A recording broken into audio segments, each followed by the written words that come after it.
fuzzy database. Kemarin kita sudah belajar tentang fuzzy, bahwa fuzzy itu kita pakai untuk menangani hal yang abu-abu. Oke? Karena biasanya orang berpikiran suatu hal itu jelas, ada benar, ada salah, ada hitam, ada putih, ada muda, ada tua, ya. Tapi pada kenyataannya tidak semua seperti itu, oke? Dan sekarang kita mencoba untuk mengcombine fuzzy yang sudah kita pelajari dengan database. Nah, ilmu ini dikenal dengan nama ilmu fuzzy database. Contoh, kalau teman-teman punya data seperti tabel berikut ini. Ada contoh data karyawan, di mana data ini masih mentah sekali. Dengan kolom NIP, nama, tanggal lahir, tahun masuk, gaji per bulannya. Oke. Untuk membuat fuzzy database, data ini pertama perlu kita olah dulu. Ketika data ini kita olah, hasilnya bisa jadi seperti tabel ini. Oke. Umur yang sebelumnya direpresentasikan dengan tanggal lahir, kita ganti dengan umur agar bisa lebih jelas dan agar bisa lebih tegas. Bisa kita dapat nilai 30, 48, sampai 25, dan nilai ini lebih tegas dibandingkan dengan nilai yang berupa tanggal yang sebelumnya telah kita lihat. Kemudian masa kerja juga, yang sebelumnya adalah tahun masuk, ya. Kemudian diganti dengan berapa tahun dia seseorang itu sudah masuk di perusahaan ini. Oke. Dan juga dengan ini kan tabelnya semakin enak dipandang kan, ya, kalau menurut teman-teman. Oke. Setelah diolah, kita mulai masuk ke fuzzy database. Kita mulai pertama dengan memperkenalkan fuzzy database model Tahani. Nah, dengan fuzzy database model Tahani, langkah pertama yang harus kita lakukan adalah merepresentasikan variabelnya. Oke. Di sini kita mencoba merepresentasikan fungsi keanggotaan dari variabel yang pertama, yaitu usia. Oke. Misalkan representasi dari fungsi keanggotaan variabel usia itu seperti diagram berikut ini. Oke. Kalau teman-teman bertanya, ini datangnya dari mana? Ini bisa datang dari mana saja. Dari perusahaannya, dari seorang pakar, atau dari manapun. Oke. Jadi, contohnya fungsi keanggotaan variabel usia seperti ini. Nah, kalau teman-teman lihat dari fungsi keanggotaan ini, itu ada kombinasi beberapa representasi. Pertama, representasi bahu seperti ini. Dan kedua, representasi segitiga seperti ini. Dari sini teman-teman bisa simpulkan sendiri bahwa untuk membuat suatu fungsi keanggotaan itu tidak harus memakai salah satu representasi saja, boleh digabung. Oke. Berapa banyak pun itu. Kita contoh fungsi keanggotaan seperti ini, mulai dari variabel muda, parubaya, dan tua. Kalau kita baca sederhana, berarti umur muda itu bisa berselang antara 0 sampai 40 tahun, itu masih dianggap muda juga. Tentu dengan derajat keanggotaan yang mulai menurun semenjak umur 30 tahun. Dan umur 40 tahun sampai 50 tahun, derajat keanggotaan untuk tua ini naik. Oke. Dan untuk parubaya, dia naik derajat keanggotaannya mulai umur 30 tahun, mencapai puncaknya pada umur 45 tahun, sampai 5 tahun kemudian turun drastis. Misalkan seperti ini ya, untuk variabel tua. Nah, Untuk kategori mudah, kita bisa menentukan nilai derajat keanggotaannya dengan persamaan berikut ini. Persamaan ini adalah persamaan yang dipakai untuk representasi linear turun. Karena diagramnya itu ke bawah, arah vektor-vektornya itu ke bawah, arahnya turun. Kemudian untuk kategori parubaya bisa representasikan dengan persamaan berikut ini untuk fungsi keanggotaannya. Oke, ini rumus yang digunakan untuk menghitung fungsi keanggotaan dari representasi segitiga seperti parubaya tadi. Oke. Selanjutnya untuk tua, karena diagramnya linear, garisnya linear naik, bisa direpresentasikan dengan fungsi ini. Oke. Sederhana kan? Jadi contohnya, misalkan seseorang umurnya itu 40 lah. Kan berarti dia masuknya di sini. Dia memenuhi kondisi yang ini.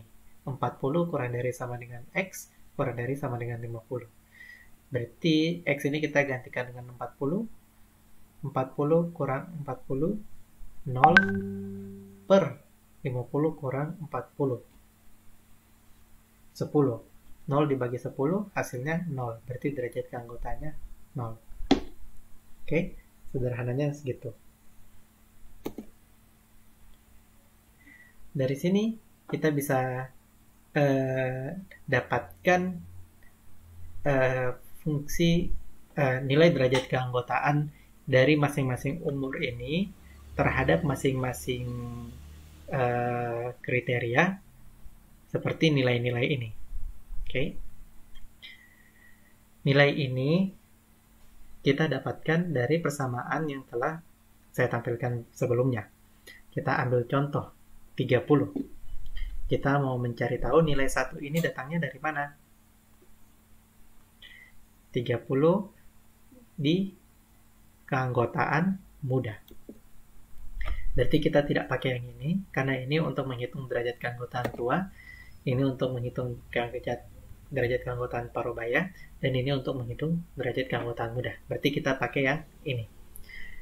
Nah, oke, 30.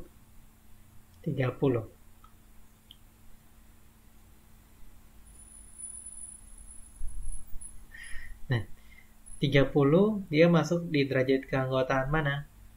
Dia memenuhi unsur yang pertama ini. Oke. Yang memenuhi unsur kedua juga bisa. Karena intinya sebenarnya sama saja. Contoh, ini 30, kalau kita masukkan ke sini, berarti otomatis derajat keanggotaannya 1. Kalau teman-teman masukkan ke sini juga sama saja sebenarnya. Coba, 40 dikurang 30, 10 per 40 dikurang 30, 10. 10 per 10, 1. Sama saja kan? Berarti nilainya dari sini 1. Itulah mengapa nilainya 1. Oke.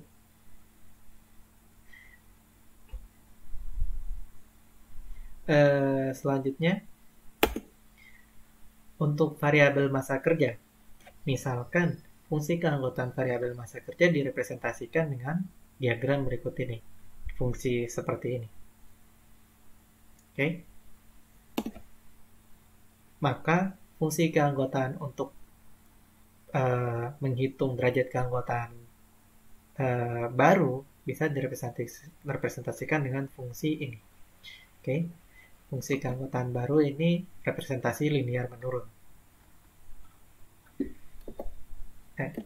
Berarti bisa direpresentasikan dengan fungsi berikut ini. Kemudian fungsi keanggotaan lama sebaliknya representasi linear naik sehingga direpresentasikan dengan fungsi ini. Oke. Fungsinya ini tinggal memasukkan nilai-nilai saja.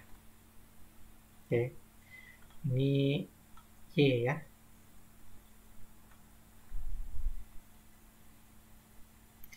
Ada cukup banyak tipe di sini. Mohon diperhatikan. Nah, dengan rumus tadi kita bisa mendapatkan nilai-nilai berikut ini. Ini kita bisa mendapatkan derajat keanggotaan setiap masa kerja ada setiap kriteria baru dan lama. Oke. Sekarang terhadap variabel gaji misalkan. Misalkan kita punya fungsi keanggotaan seperti gambar berikut ini.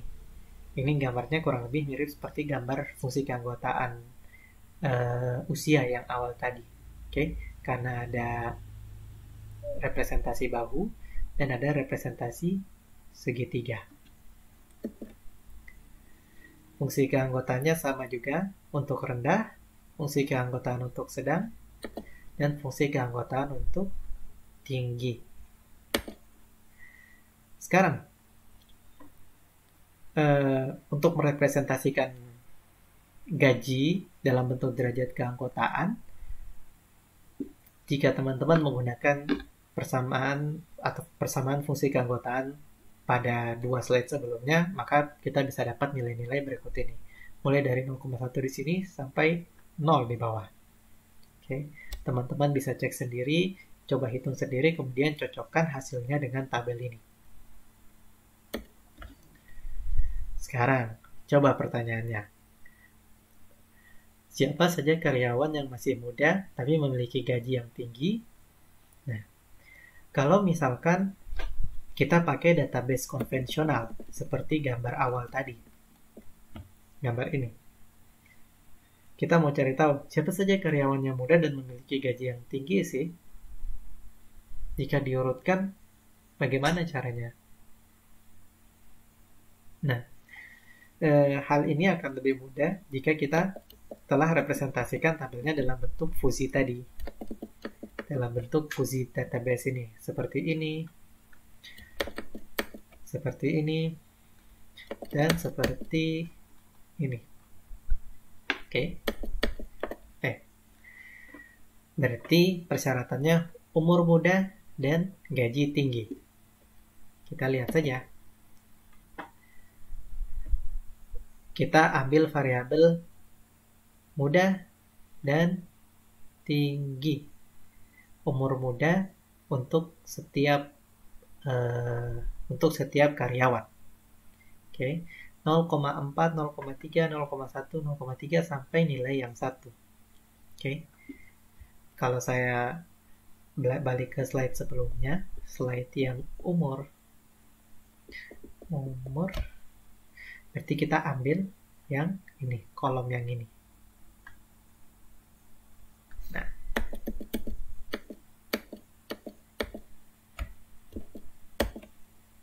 dan tinggi juga sama.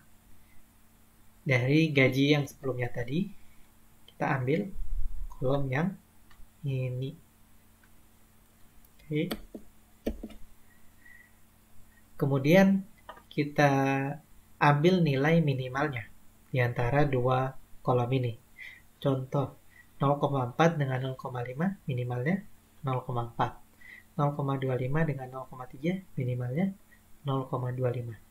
0,6 dengan 0,1 minimalnya 0,1. Oke. Dan seterusnya. Sehingga ketika kita urutkan dari paling besar ke yang paling kecil, maka kita dapatkan orang yang paling muda dengan gaji yang paling tinggi, jadi yang paling sesuai dengan kriteria yang ditanyakan adalah pegawai 3 dengan nama C. Dan di urutan kedua ada pegawai nomor 7 dengan nama G. Kenapa ini diambil nilai minimal, sedangkan ini diambil nilai maksimal untuk yang ini? Karena kalau teman-teman kembali lagi mengingat tentang Fujii Tsukamoto yang kita belajari sebelumnya, untuk proses inference kita mengambil nilai minimal. Nah, sedangkan nilai maksimal ini kita ambil karena kita mau mencari seseorang dengan derajat keanggotaan muda dan tinggi yang paling tinggi derajat keanggotaannya. Oke. Sekian di situ, inilah mengapa pentingnya kita perlu belajar fuzzy database.